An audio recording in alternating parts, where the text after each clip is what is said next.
Bien, entonces le preguntaba si ustedes pudieron tener acceso al material de lectura que está en su plataforma.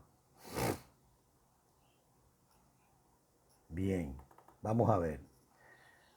Ustedes entran a la plataforma y verán, ¿verdad?, el contenido que hay. Déjenme ver. Contenido tienen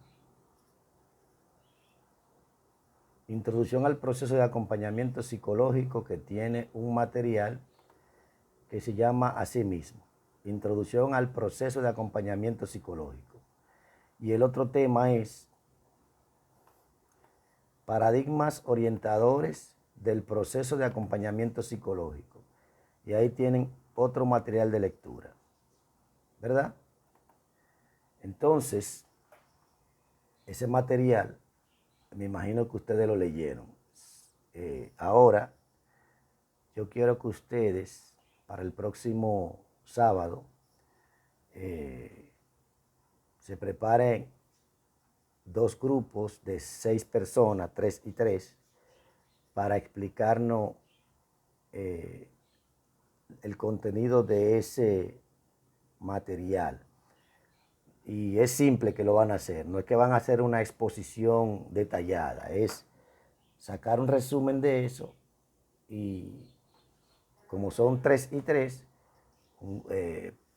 cada persona va a dar su versión. No es que me van a exponer una partecita, cada uno no. Es que cada persona va a decir lo que entiende, aunque es un grupo, recuerden, va a ser un reporte verbal individualizado. ¿Qué es lo que entendió de eso, de ese material? Y lo va a decir en sus palabras. No significa que no digan las cosas como están escritas ahí, sino qué entendió de ello y la importancia que tiene tenerlo presente. ¿Me copiaron? De cada uno de los materiales, de lo que es introducción al proceso de acompañamiento psicológico y lo que es introducción, los paradigmas orientadores del proceso de acompañamiento psicológico. Usted, esas 6 personas, dividiéndose en los dos temas, van a tener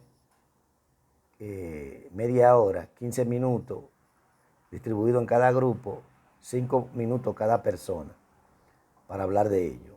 Entonces, hoy vamos a hablar de lo que son las etapas del proceso de acompañamiento psicológico, que luego les subiré un material para que ustedes lo estudien y le voy a asignar un tema de investigación que ustedes también van a investigar y que luego, eso es lo que discutiremos, el material de investigación que le daré es lo que discutiremos el próximo sábado. Entonces, recuerden que yo dije que el proceso de acompañamiento psicológico es un proceso dinámico. No es estático, o sea, se mueve en el tiempo, es progresivo y procura llegar a definir una situación que se puede conocer como problemática o difícil de manejar por la persona o por las personas a las que se está acompañando, y que en ese proceso de acompañamiento el terapeuta, el psicoterapeuta, psicólogo clínico, se convierte en un acompañante de esa persona o personas o familia, que en ese proceso de acompañamiento se da un ritmo que está caracterizado por la participación activa de la persona que demanda la atención psicológica y del terapeuta que le acompaña. También el mismo proceso va indicando el ritmo y el logro de las metas alcanzadas. Es decir, una persona o una familia viene a terapia y está mi método de trabajo, mi forma de abordaje, incluso el paradigma que orienta mi proceso de intervención con esa familia.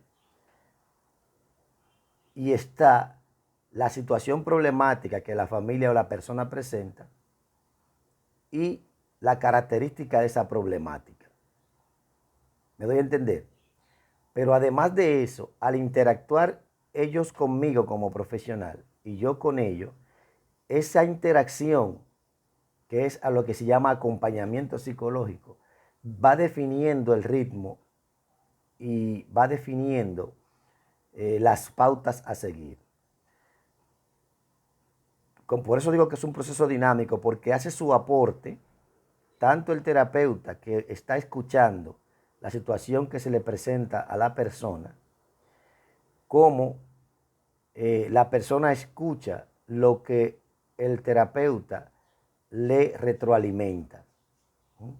Recordemos que el proceso de acompañamiento psicológico puede derivar en referir a las personas, a los pacientes, ¿verdad?, a un proceso de búsqueda de información que puede derivar a un proceso que el terapeuta refiera a los pacientes, a un proceso de búsqueda de orientación, ya sea esta académica, sea esta profesional, sea esta laboral, sea esta legal, esta orientación.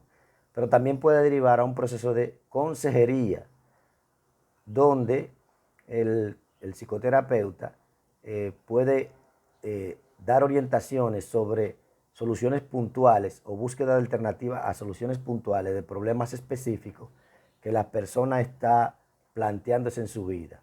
Por ejemplo, una persona tiene dificultad para saber qué carrera elegir, ya el psicoterapeuta, cuando hace su evaluación, que determina que no hay un trastorno mental, que no hay una inseguridad debido a una estructura de personalidad, digamos, con rasgos patológicos, que determina que no hay una condición psicológica que lleve a la persona a tener esta indecisión, sino que ya es una búsqueda de toma de decisiones por las alternativas que se le presentan. Entonces, el psicoterapeuta lo que hace es un esquema de consejería para llevar a cabo el proceso de acompañamiento psicológico de manera tal que le brinde a la persona que tiene esta duda toda la información que ella pueda proveer para que tome la decisión más conveniente debido a su potencial, a sus intereses, para elegir una carrera. Ahora, el proceso de acompañamiento psicológico puede derivar en definir que la persona o la familia necesita un acompañamiento psicoterapéutico. Y ahí lo determina porque el psicólogo evaluador, cuando hace su proceso de evaluación, que ya vamos a abordar con mucho más detalle más adelante, cuando hace su evaluación, el psicólogo determina que no solamente hay una dinámica disfuncional y patológica en la persona o la familia a la que está acompañando, sino que también puede haber o rasgos de personalidad patológico, o puede haber signos y síntomas de un trastorno mental en la persona demandante, ¿verdad? Entonces, ya como vimos psicopatología, podemos tener conocimiento de la cantidad de trastornos mentales y de la personalidad que puede una persona padecer. Entonces, cuando hablamos de psicoterapia propiamente dicha, es porque la persona procura o necesita, según la evaluación, porque no es una decisión del terapeuta. Recuerden que el terapeuta puede llegar a una conclusión a través de su evaluación de que la persona puede necesitar psicoterapia, pero siempre la persona es la que debe consentir que va a tomar y a ser parte de ese proceso psicoterapéutico. Entonces, ahí la psicoterapia puede estar orientada a la intervención individual, a la intervención familiar y puede incluir también la intervención grupal. Entonces, hay una realidad que se presenta también en el proceso de acompañamiento psicológico cuando define lo que es un acompañamiento psicoterapéutico. Entonces, ya ahí procurará no solamente dar la información a los pacientes sobre la condición que presenta, conclusión a la que habrá llegado después de la evaluación, sino que también procurará el cambio sintomático y el cambio de personalidad a través del proceso de acompañamiento psicológico psicoterapéutico. O sea, a través de la psicoterapia procurará brindar información, determinar el nivel de implicación de su problema o trastorno mental, aplicar el tipo de tratamiento terapéutico a través de la implementación de estrategias terapéuticas, utilizando sus habilidades profesionales para que la persona, el paciente, pueda tener una remisión de síntomas o, en un grado más profundo, un cambio estructural de la personalidad.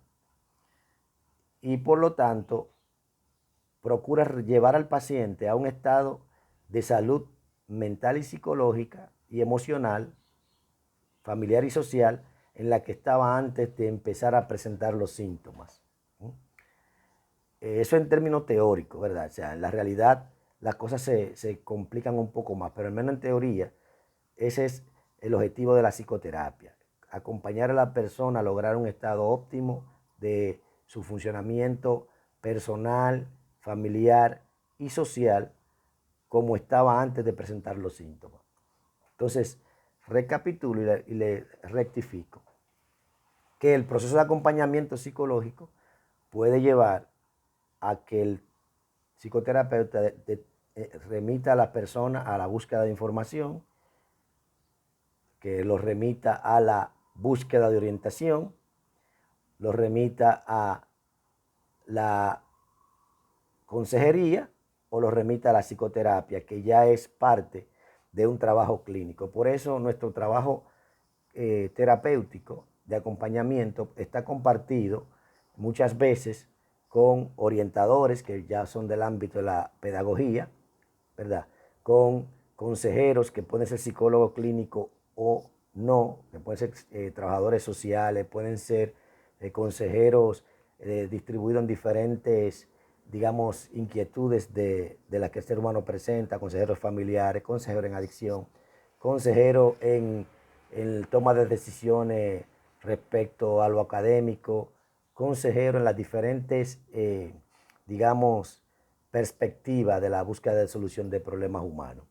Pero ya el psicólogo clínico es el que está más orientado a brindar una consejería y una psicoterapia que vayan a poder permitir que la persona recupere un estado óptimo de salud por presentar signos y síntomas de alguna patología mental de la que ya hemos estudiado en psicopatología. La psicoterapia, ustedes sabrán que hay, digamos, 3 enfoques en términos de la duración. Está el enfoque de psicoterapia breve, está la psicoterapia profunda de larga duración y está el enfoque de psicoterapia mixta. Es decir, le explico, la psicoterapia de corta duración o breve, realmente se ha discutido mucho si existe realmente una diferencia entre psicoterapia breve y psicoterapia profunda. Si, cuál es más efectiva y cuál no es más efectiva. De hecho, no ha habido una investigación que arroje que la psicoterapia breve tenga ventajas sobre la psicoterapia profunda, ni que la psicoterapia profunda tenga ventajas sobre la psicoterapia breve. al menos hasta donde yo conozco, no hay un estudio que demuestre la ventaja de una terapia sobre otra.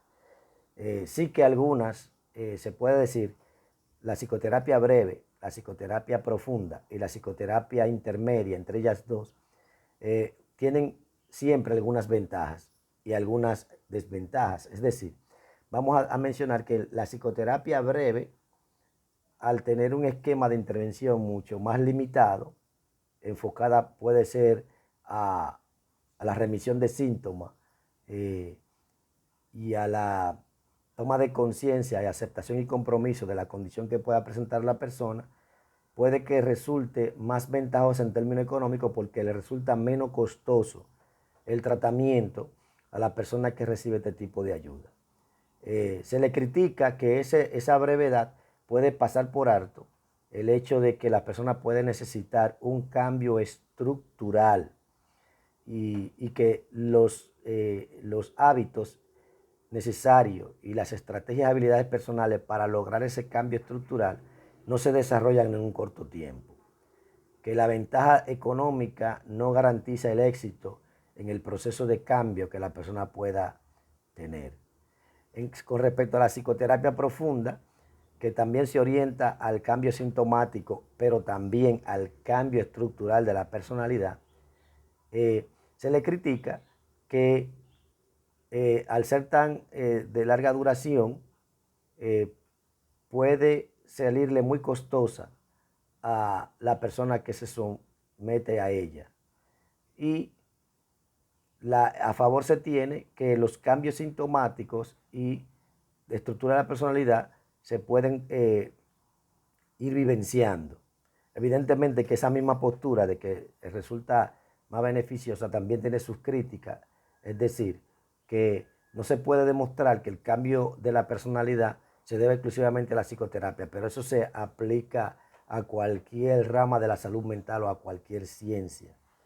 No siempre vamos a poder determinar ni decir, bueno, hubo un cambio en esta condición necesariamente atribuido al acompañamiento profesional.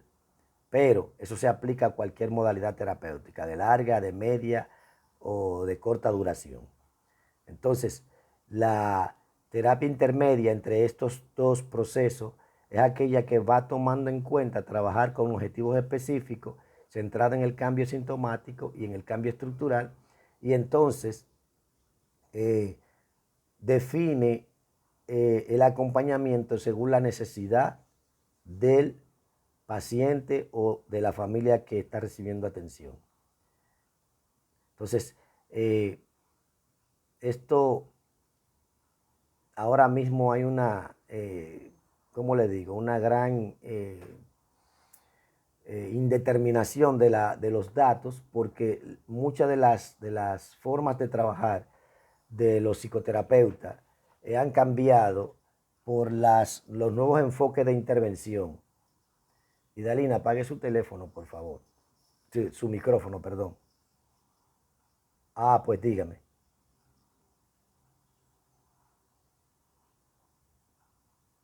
Bien, le decía que hay tres modalidades: la psicoterapia breve, la intermedia que se coloca entre la psicoterapia breve y la psicoterapia profunda.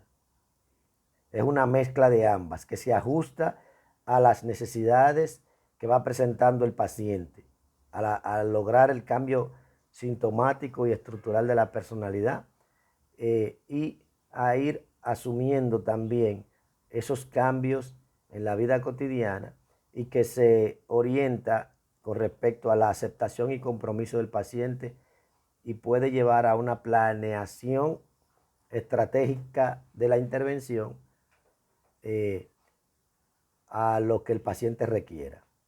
Una de las cosas que decía antes de que Dalina hiciera su pregunta es que la nueva realidad social que se da en todas las sociedades del mundo lleva a un enfoque de intervención que hasta el año 2020 no era muy común, no era muy común, y que se hizo más común y más utilizada a raíz de la pandemia del coronavirus.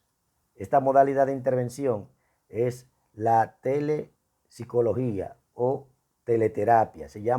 No se llama terapia de redes sociales, ni terapia de internet, ni videoterapia, porque se diferencia la videoterapia, que es colocarle video a un paciente en una determinada, digamos, sesión terapéutica para lograr transmitir información o la identificación o la proyección de la persona en ese video y que adquiera una experiencia de la que se pueda entonces elaborar un material de trabajo terapéutico. Se diferencia esa videoterapia de la teleterapia, porque la teleterapia involucra el acompañamiento psicológico a distancia a través de la utilización de las redes sociales, sea por audio solo o por video y audio, que es lo más común y lo que demanda la ética profesional. Aunque se puso muy de moda a raíz del 2021, el acompañamiento telepsicológico a través de la comunicación del internet, y muchos terapeutas incurrieron en ella o incurrimos en ella. Esto demandó que algunos terapeutas asumieran la responsabilidad de ese tipo de acompañamiento y tuvieran que formarse en las características del acompañamiento telepsicológico. No es que porque yo sea psicólogo y tenga conocimiento de los procesos de intervención, ¿verdad?, terapéutica, ya yo puedo dar un acompañamiento telepsicológico a distancia, porque amerita una serie de requisitos que el psicólogo debe tener presente. No voy a abordar el tema del acompañamiento telepsicológico porque eso es un tema muy amplio, pero se puso de moda y habría que ver que el psicólogo que hizo esto sin haberse formado como telepsicólogo, o sea, o telepsicoterapeuta, incurrió en una falta a la ética profesional, porque hay una ética del acompañamiento telepsicológico a distancia que el psicólogo debe tener presente, los riesgos, las oportunidades y las ventajas que ese tipo de acompañamiento da. Se lo menciono porque así como nosotros estamos ahora dando clase virtual todavía, aunque ya la universidad aperturó la presencialidad en las aulas, yo particularmente veo muy efectivo el acompañamiento con ustedes a través de la videoconferencia. Entonces, también muy oportuno el acompañamiento a pacientes que necesitaban esa atención y ese acompañamiento telepsicológico a distancia por la misma condición de enclaustramiento para prevenir el contagio de esta pandemia, ¿verdad? Y llega un momento en que eso se hace necesario, pero amerita de nosotros la capacitación en tal sentido. Así como nosotros ahora estamos dando clase virtual, no se debe a que la universidad solamente dijo, bueno, ahora vamos a dar las clases virtuales porque eso es lo que es necesario hacer, sino que preparó una formación académica docente para que nosotros pudiéramos estar habilitados para impartir docencia a través de la plataforma universitaria a distancia.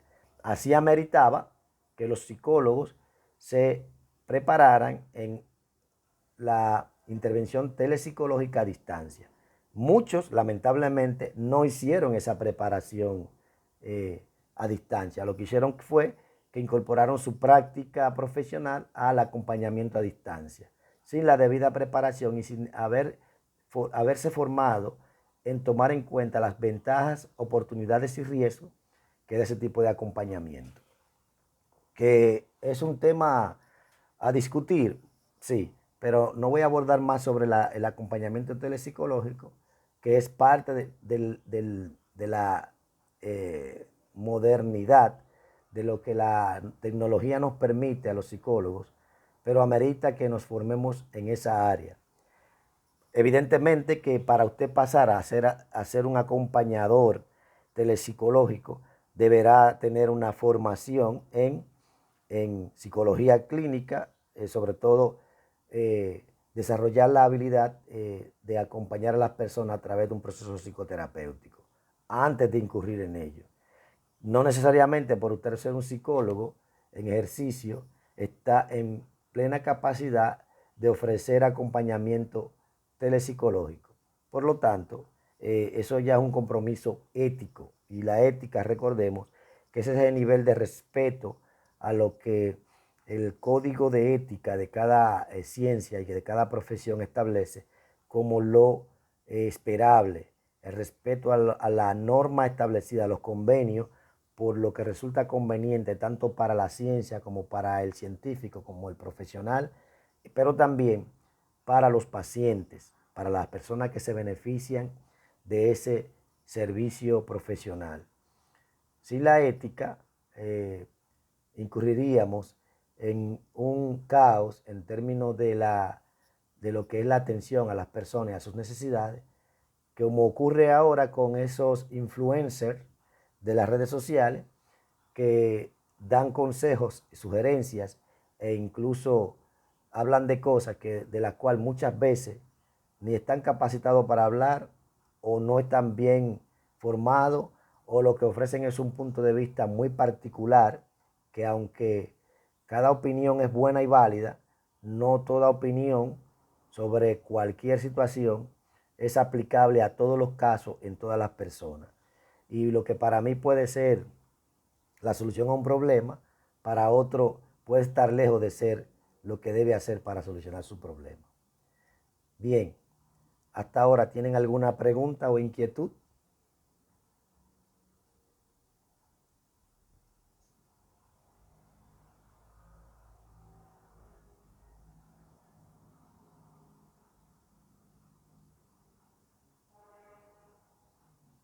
Bien, usted pregunta que le diga el tiempo de duración de cada una de las modalidades terapéuticas. Fíjense, no se habla de tiempo en psicoterapia breve o en psicoterapia profunda, ni siquiera en la intermedia, ¿verdad? Lo que no hay un criterio unificado para decir cuándo una terapia es breve y cuándo es profunda. Lo que se establece es que una terapia, por ejemplo, que lleve a cabo su intervención entre 1, 2, 60 sesiones, ¿verdad? Hasta 120 sesiones, podríamos decirse que es una terapia de intervención breve. Mientras menos sesiones tenga, más breve será, ¿verdad? Ahora, una terapia que tenga, digamos, 50 o 40 sesiones por año y que puedan llevarse a cabo, podamos decir, 70 sesiones, 120 sesiones, que el número de sesiones sea 300, entonces hablamos de una terapia profunda, de larga duración.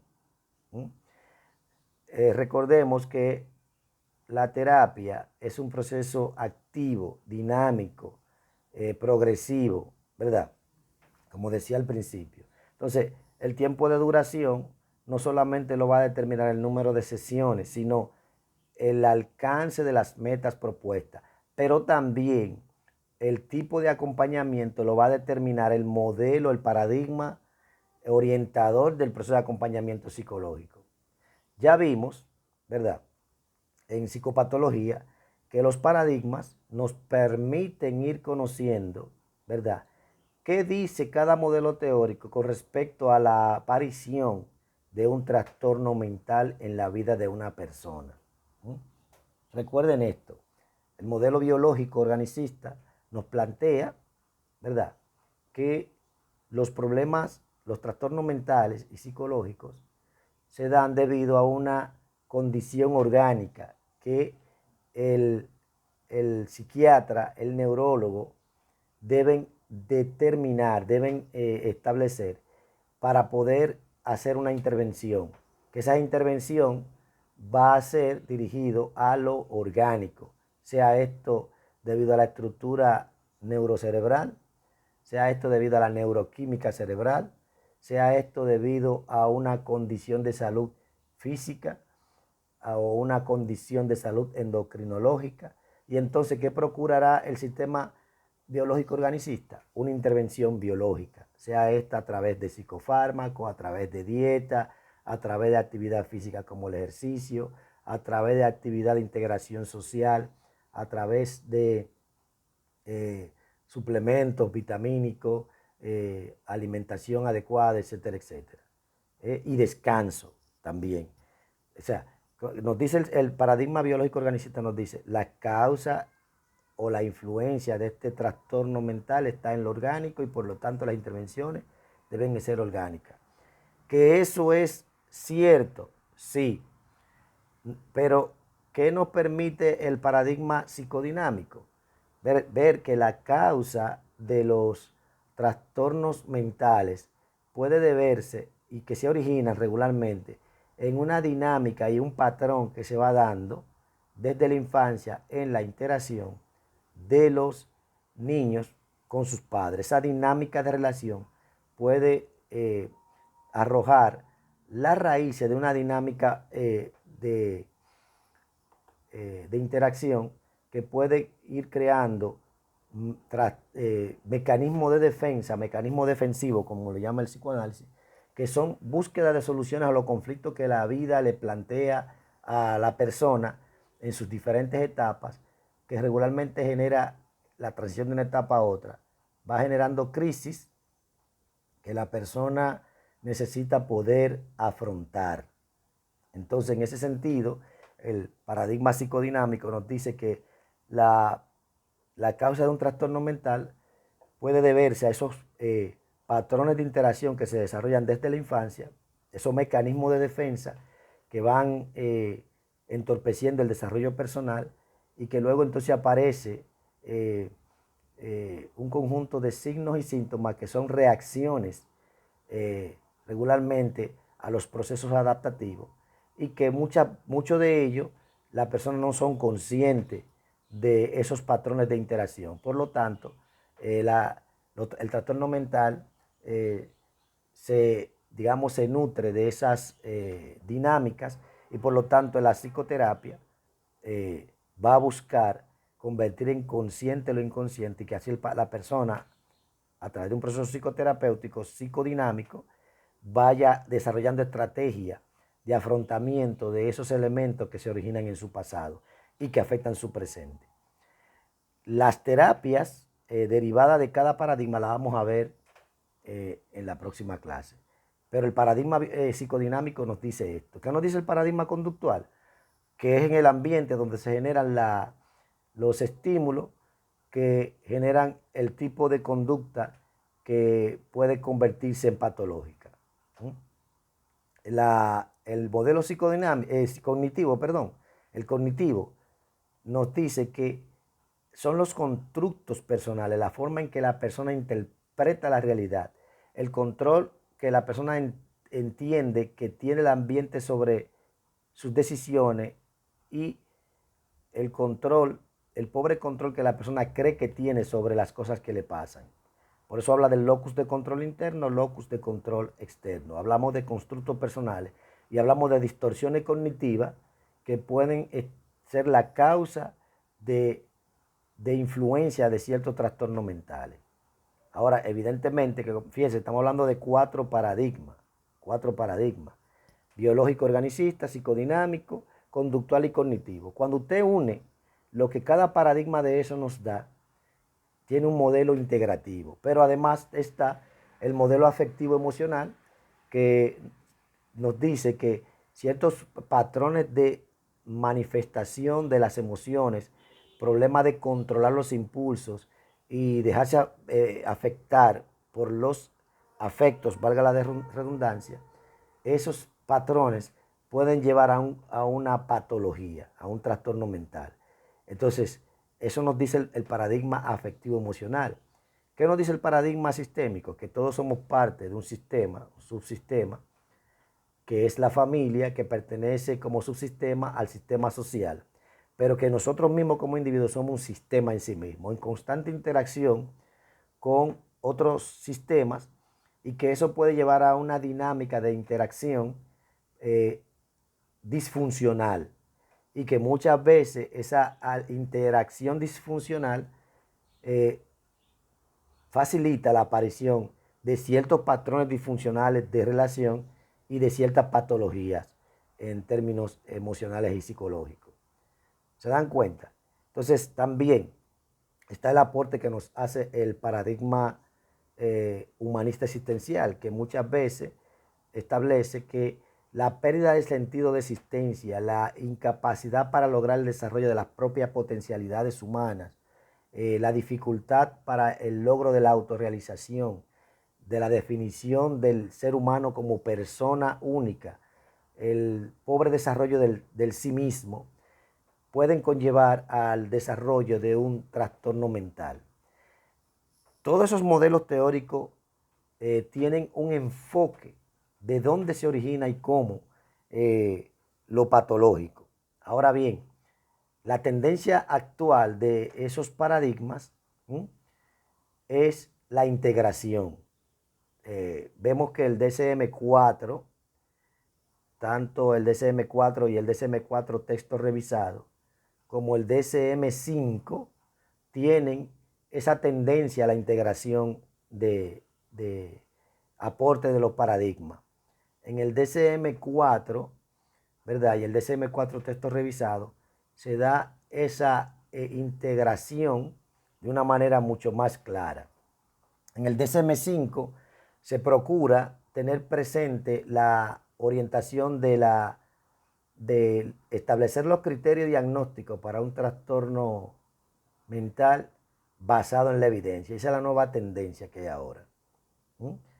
Eso también es integracionismo. Penélope Santos, usted tiene una pregunta que hacer, que tiene su micrófono abierto. Voy a apagarlo yo, como usted no está.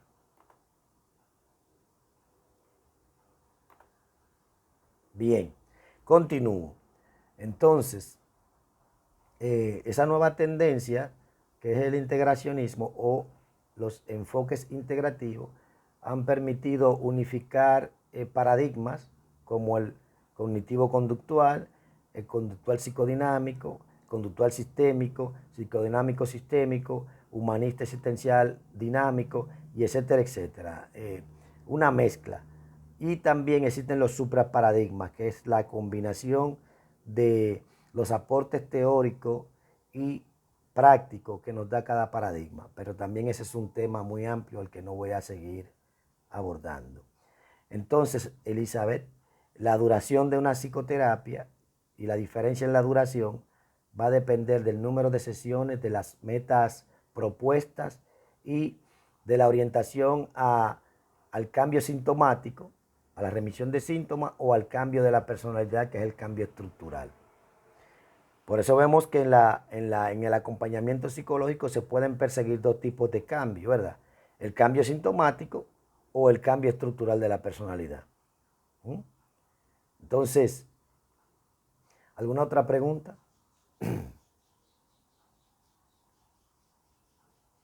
Dígame, Elba.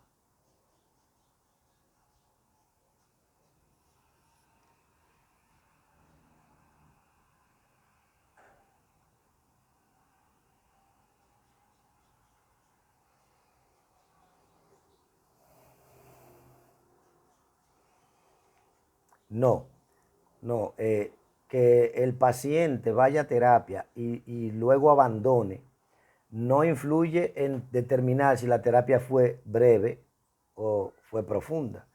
¿Por qué? Porque ya es una decisión que el paciente toma. Recuerden esto, es bueno que lo sepan. La mayoría de las personas que van al psicólogo, al psicoterapeuta, ¿verdad? Van con muchas inquietudes antes de llegar a psicoterapia. Han buscado por múltiples maneras la solución de su problema, de su situación. Le han preguntado a amigos, han utilizado la metroterapia, la contenterapia, la bancoterapia, la barterapia, o sea, es decir, han ido a diferentes lugares con diferentes personas, le han planteado su situación y a veces se le dificulta ir a terapia. Ahora con los, digamos, las diferentes ofertas profesionales que hay, se hace más fácil que una persona decida ir a terapia porque la intervención psicológica, el acompañamiento psicológico ha ido eh, desmistificándose, es decir, ha ido perdiendo ese misticismo y ese temor también que la gente tenía de decir que el que iba al psicólogo y todavía persiste, porque está loco, porque es impotente, porque es incapaz de resolver su problema. Se ha perdido esa digamos, idea que se tenía acerca del acompañamiento psicológico, debido a que la sociedad ha avanzado, ha crecido mucho y cada vez más, mientras más la sociedad crece y avanza, se vivencian, se evidencian los conflictos individuales y personales que presentan los ciudadanos, y entonces eso amerita la búsqueda de soluciones. Por lo tanto, el psicólogo clínico, sobre todo, es el que está orientado a acompañar a las personas a afrontar las situaciones que le generan crisis o le generan dificultades o problemas. Entonces, los temores de la persona han disminuido. También han disminuido porque se ha visto con mayor, digamos, frecuencia que la vida y la calidad de vida de una persona cuando presenta alguna dificultad, ¿verdad? Al buscar ayuda profesional, se puede dar un cambio en la calidad de vida de esa persona, ¿verdad? Eh, Uno de los sectores donde más éxito se ha tenido en ese aspecto es que muchos niños que presentan dificultad de aprendizaje, dificultad de déficit de atención, discapacidad intelectual, problemas conductuales, muchas veces la familia asiste al psicólogo, se hace una intervención y se obtienen resultados evidentes. Porque un niño que tenga dificultad de aprendizaje, que repruebe las materias de su curso, cuando va a terapia, puede desarrollar habilidades de estudio, pueden los padres conocer más lo que son los compromisos del padre, de tutoría respecto a la formación de su hijo con esta, digamos, condición, y eso hace una mayor implicación de la familia en los procesos educativos de sus hijos, y con la intervención terapéutica se logra que los niños tengan un cambio en el aprendizaje e incluso en el comportamiento por la modificación conductual. Entonces, eso va evidenciando que la psicología, la psicoterapia es efectiva. Igual pasa con personas con algunos trastornos del estado de ánimo, algunos trastornos depresivos, que cuando van a terapia se evidencia que puede haber un cambio.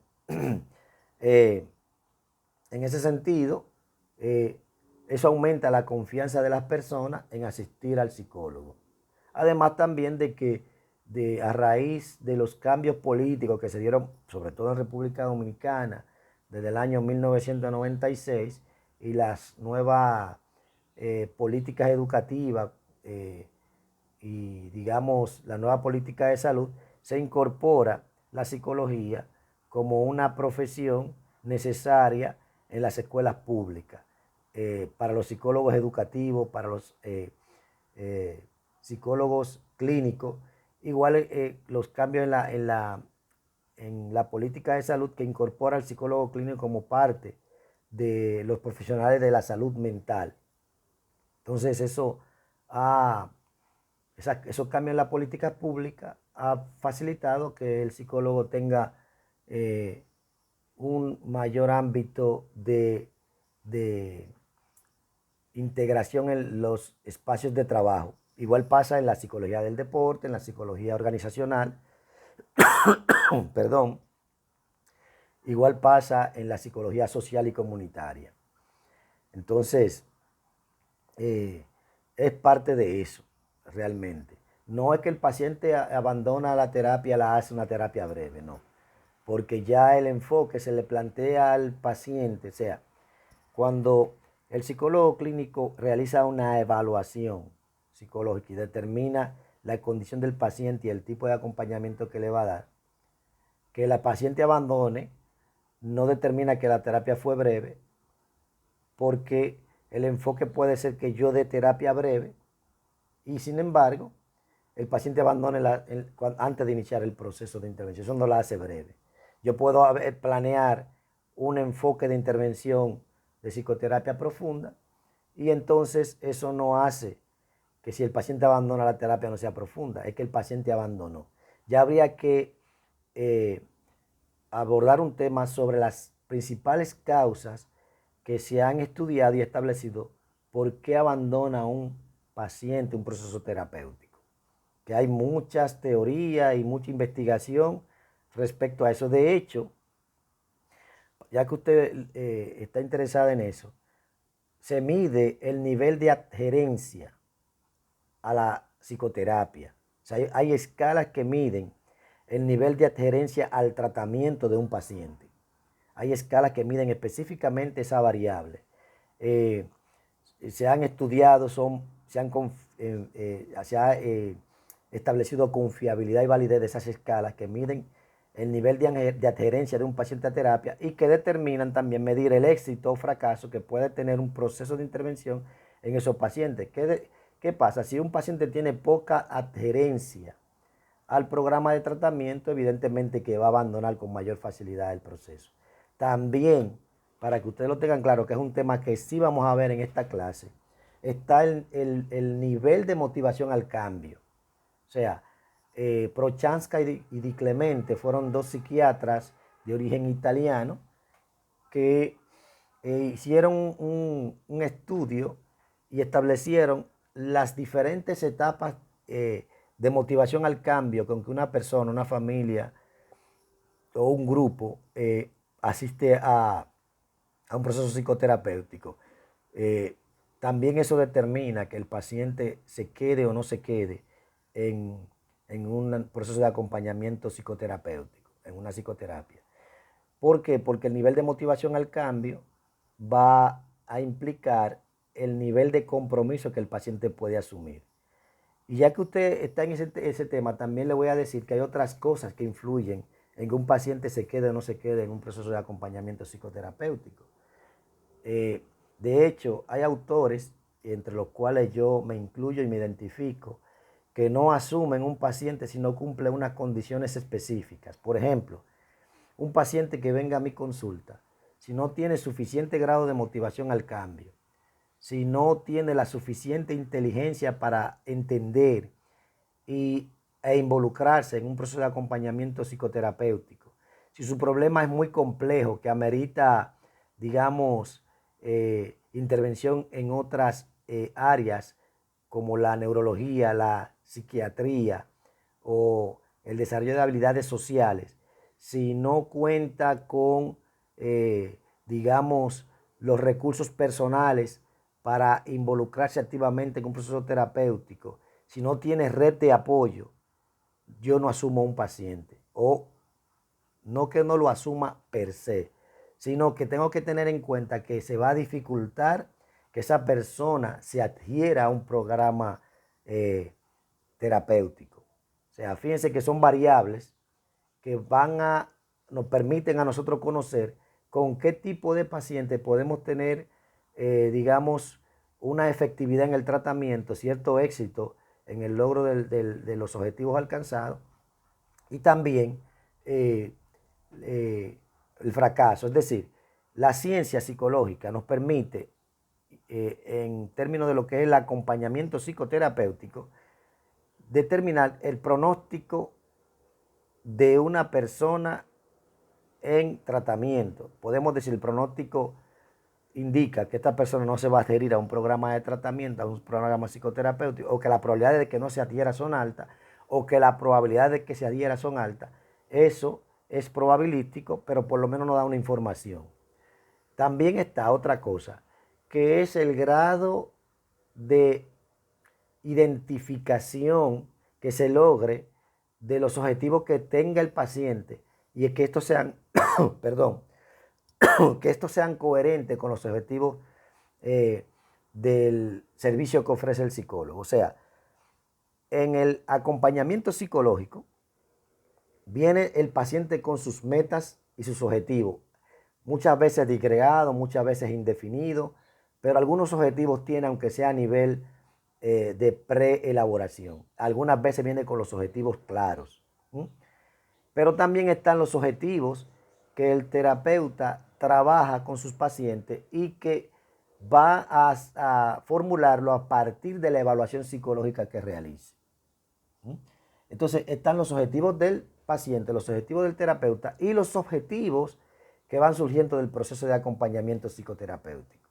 Es decir, son tres fuentes de objetivos: lo que trae el paciente, lo que tiene el terapeuta y lo que el mismo proceso psicoterapéutico, el mismo proceso de acompañamiento psicológico van arrojando a lo largo del proceso terapéutico. Si un paciente no logra establecer con claridad sus objetivos, es muy difícil que procure involucrarse activamente en un proceso terapéutico para lograrlo, porque el que no sabe lo que busca, no sabe lo que puede encontrar. El que no sabe dónde está, no sabe para dónde va. Entonces son cosas como que pertenecen a un marco lógico de lo que es la interacción paciente-terapeuta. También está el enfoque teórico que tenga el terapeuta también. Como yo le decía al principio, cada terapeuta se orienta por un paradigma o por varios de ellos que van a determinar el tipo de acompañamiento psicológico que realiza. Bien, yo creo que hasta ahora, dígame.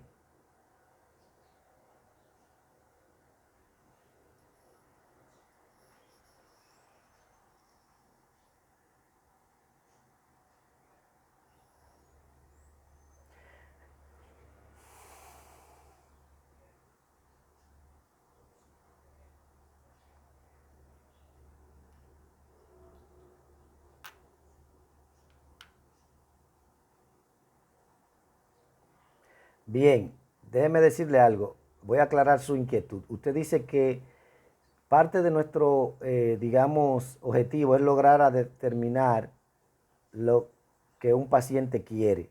Claro está, ayudar a una persona a saber qué quiere es parte del proceso de acompañamiento psicológico. También es parte del proceso de acompañamiento psicológico acompañar a la persona a descubrir si lo que quiere le conviene. Y después de descubrir que si lo que quiere le conviene, está el cómo lo va a lograr. Evidentemente, yo no digo que no acepto un paciente que no cumpla los requisitos, los 5 requisitos que yo digo. Yo lo que digo es que independientemente de que yo lo acepte, las probabilidades de fracaso terapéutico son altas. La probabilidad de que el paciente abandone son altas. Y por lo tanto, da igual que yo le diga, mire, yo lo voy a referir a otro terapeuta para que usted pueda tratar sus dificultades, porque el nivel de compromiso que usted muestra en el proceso, el que yo espero que la persona tenga, no se va a lograr. Casi nunca he hecho eso, pero no es que esté mal que yo lo haga. Me voy a entender. Le pongo un ejemplo. Si un paciente viene a mí con problemas de consumo de drogas ilícitas, marihuana, cocaína, con una disminución en su capacidad de toma de decisiones, con fracaso académico, con fracaso laboral, con un conflicto profundo en la interacción familiar y con un grado de conciencia de su problema casi nulo, es decir, solamente vive para consumir y consume para vivir. En ese sentido, si la persona no está motivada ni siquiera a examinar lo que significa para ella o para él el consumo de droga, cualquier acompañamiento que yo realice es impositivo. O sea, es que yo entiendo que usted necesita ayuda. Porque como yo entiendo que usted necesita ayuda, usted tiene que estar en terapia. No va a ser exitoso. Porque uno de los principios básicos del acompañamiento psicológico es que la persona lo quiera. No solamente que lo necesite, que lo quiera. Pero además de que lo quiera, que participe activamente en el proceso. ¿Me doy a entender? Y le explico esto. Una persona puede venir a terapia y quedarse sentado ahí la hora entera y no decir nada. Y el terapeuta le insta, mire, yo estoy aquí para escucharle, para acompañarle en cualquier inquietud que usted me plantee. Evidentemente, el paciente puede venir cada semana y sentarse ahí y no decir nada, yo decirle lo mismo y pasarnos los dos la hora en silencio. ¿Me doy a entender? Ahora bien, en una primera, segunda, tercera sesión, óyeme, yo tengo que decir, no, esta persona no está motivada a participar activamente en el proceso terapéutico. Y yo decidí decir, bueno, como usted tiene ese grado de motivación y todavía no se ha abierto, probablemente sea conveniente que usted contemple la posibilidad de ir a otro terapeuta que quizá le brinde la mayor confianza para que usted pueda abrirse y compartir sus inquietudes. ¿Mm? Porque no tendría sentido que yo siga cobrándole, para que usted venga a sentarse ahí solamente a guardar silencio. Ya eso es una responsabilidad ética mía. Contemplar, Daibelis, si yo le puedo brindar, si soy yo el profesional que le puede brindar a la persona el nivel de acompañamiento que necesita. Entonces, hay otros terapeutas que trabajan así. Deja que el paciente sea el que elabore su proceso.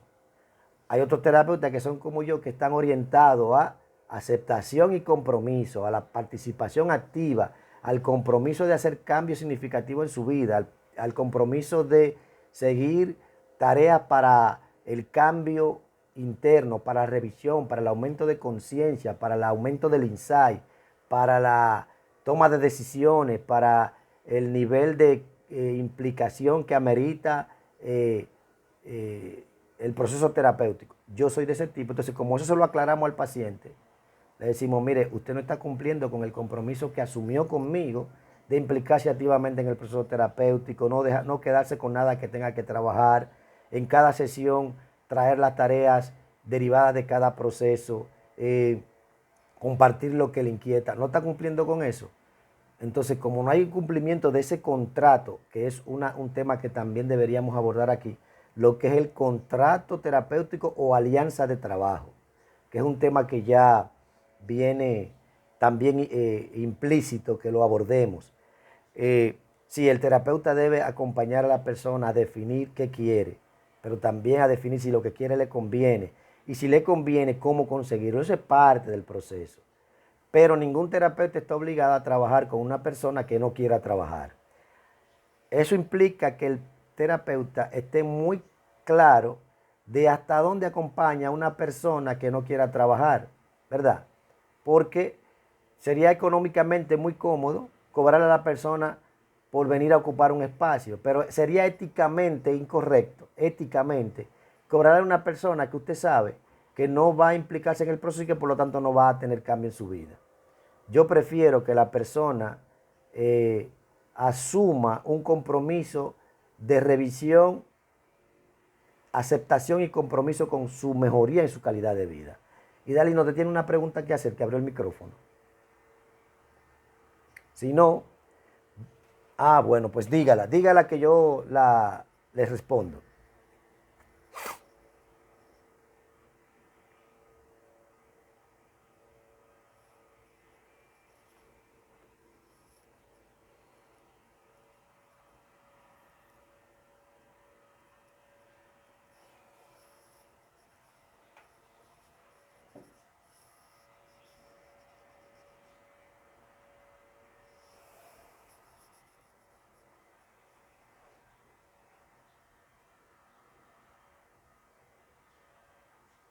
Bien, muy buen aporte, Dalina. Me gusta eso. Usted puso un punto que no había pensado. Por ejemplo, es que usted habla de la condición psiquiátrica que un paciente pueda tener, que tiene que ver con lo biológico. Por ejemplo, si un paciente llega, si una familia llega, que me han llegado, pacientes en estado psicótico, ¿verdad? En estado psicótico. O sea, tienen delirios y alucinaciones, delirio de persecución y, y está en ese brote. Por ejemplo, en un caso, yo siendo un psicólogo Nobel, apenas con 6 o 7 meses graduado, llegó a la institución donde yo colaboraba una joven de unos 25 años que traía a su mamá porque su mamá tenía unos síntomas delirantes de que agentes del gobierno la estaban persiguiendo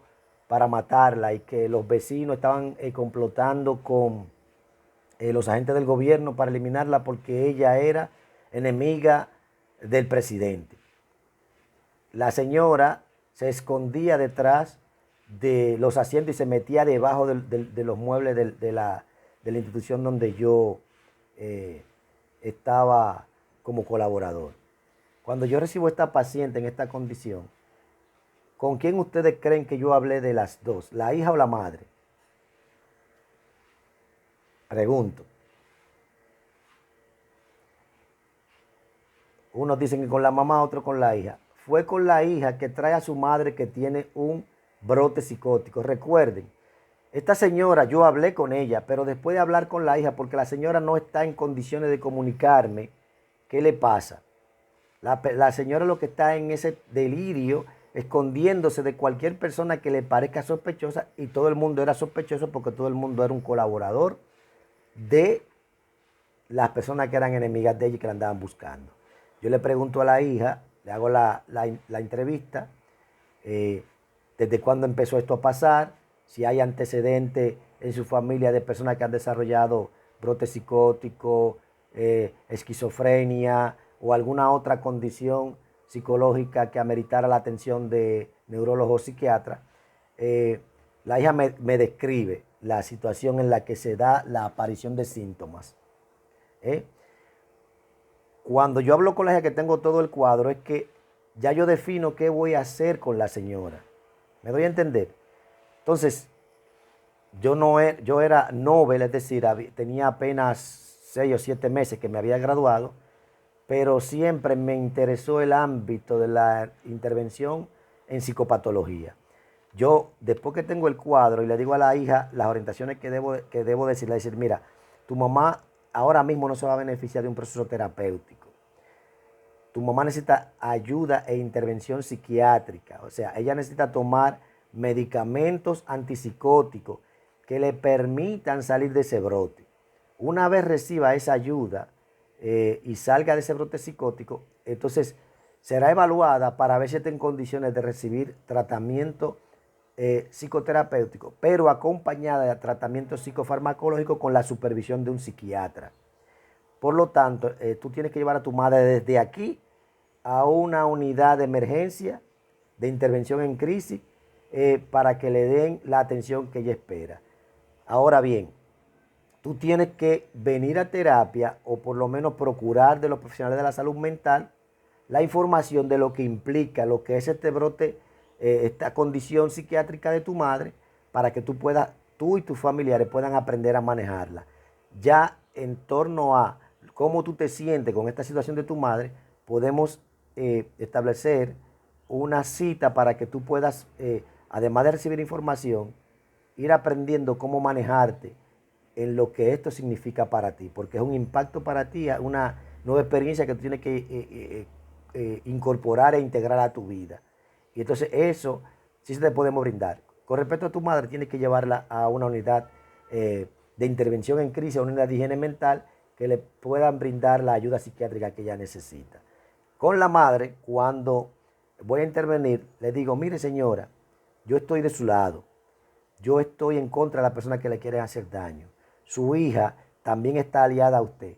Ahora mismo no vamos a permitir ni yo ni su hija que nadie le haga daño. Su hija la va a llevar ahora a un centro de protección a personas que están en riesgo de recibir algún daño. Su hija es su principal aliada. Llévese de lo que ella le diga. Cualquier cosa que le inquiete, comuníqueselo a su hija. Cuando usted llegue a donde su hija la va a llevar, usted va a encontrar personas que le van a brindar toda la ayuda posible. Confíe en lo que su hija le diga. La señora en su brote dice, es la única que yo puedo confiar es en ella. Después que usted me lo dijo, porque yo tengo más confianza en usted. La muchacha salió y llevó a su madre. Después le dimos seguimiento de orientación respecto a las condiciones psiquiátricas, sobre todo las que tienen esa condición de manifestación sintomática de delirio y alucinaciones. A la madre le diagnosticaron una esquizofrenia tipo paranoide. Por lo tanto, fue tratada con psicofármacos, antipsicóticos y otros fármacos más que no recuerdo ahora, pero la madre sí que evolucionó favorablemente. Pero esta paciente recibió, o sea, su hija recibió toda la orientación nuestra que podía recibir para tener capacidad de comprensión e integración de que su madre tenía una condición psiquiátrica, que iba a tener que recibir un acompañamiento profesional por un tiempo prolongado y que ellos debían garantizar que ella se tomara los medicamentos, porque sin la medicación y sin un cambio de ambiente familiar apropiado, porque recuerden esto, está el psicótico en su ambiente. Probablemente el ambiente no causó necesariamente el brote psicótico, porque ya eso es la neuroquímica cerebral, pero condiciona la situación de estrés que dispara el brote psicótico. Entonces, eso la persona tiene que ser consciente para poder hacer un cambio. Para que ustedes entiendan lo dinámico que es el trabajo psicológico y lo dinámico que es el proceso de acompañamiento psicológico. Por eso me he tomado hoy la libertad de poder hablarle de todo esto. Entonces, ustedes tienen ya la tarea. Recuerden que yo siempre hablo mucho en las primeras sesiones de clase, pero después lo que hablan son ustedes y yo lo que hago es aclarar aquellos puntos que son de relevancia en el proceso enseñanza-aprendizaje. Entonces, ustedes tienen la tarea ahí de el próximo sábado. Probablemente tengamos clase presencial, pero yo se lo haré saber por el grupo, para que por lo menos una vez nos veamos cara a cara, guardando las medidas de seguridad, ¿verdad? Que aconseja el Ministerio de Salud Pública. Entonces, eso se lo diré yo con tiempo, si no vamos a ver cara a cara. Ahora bien, respecto a lo que tienen el sábado, van a hablar 3 personas, van a hablar de lo que es el proceso de acompañamiento psicológico como está descrito en el material, y 3 personas van a hablar de lo aprendido en el estudio de los paradigmas orientados del proceso de acompañamiento psicológico. Tienen un tema de investigación, anoten, que es qué son las etapas del proceso de acompañamiento psicológico. ¿Cuáles son las etapas del proceso de acompañamiento psicológico? Y ¿a qué llamamos evaluación en psicología? Porque la primera etapa del proceso de acompañamiento psicológico es la evaluación. Entonces, ustedes van a buscar a qué llamamos evaluar en psicología y las diferentes fases del proceso de evaluación. Evidentemente, le voy a colgar un material para que, además de lo que ustedes investiguen, puedan orientarse con el estudio de ese material. Proceso de evaluación psicológica, que es cuáles son sus etapas o sus fases. Y las diferentes herramientas que se utilizan en psicología para evaluar a los pacientes. Y me refiero básicamente a psicología en sentido general, pero específicamente a psicología clínica. ¿Alguna otra pregunta o inquietud? Bueno, pues me alegra haber compartido con ustedes esta casi hora y media de clase. Dígame, Stephanie, la pregunta, si la puedo repetir. Claro, ustedes van a buscar cuáles son las etapas del proceso de acompañamiento psicológico. La primera etapa de ese proceso es la evaluación, que es un proceso per se. Entonces, ¿qué es la evaluación y cuáles son las fases del proceso de evaluación? Además, ¿cuáles son las herramientas que se utilizan en el proceso de evaluación psicológica?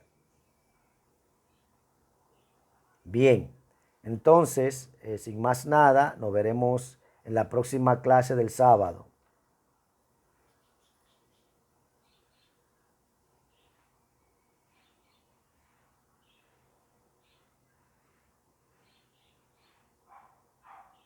Perfecto.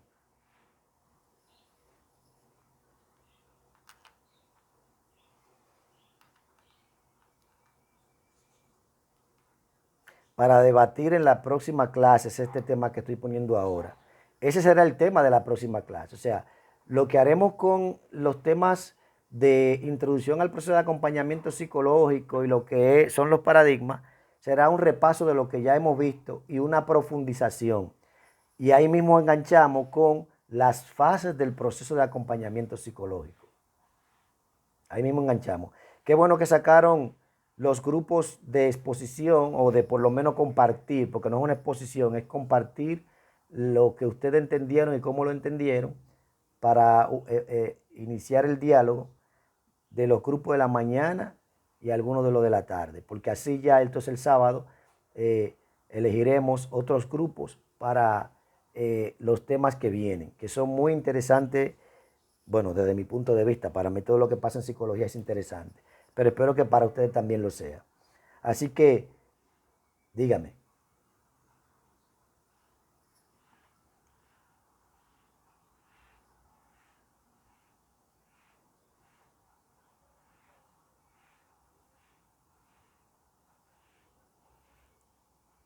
Ajá.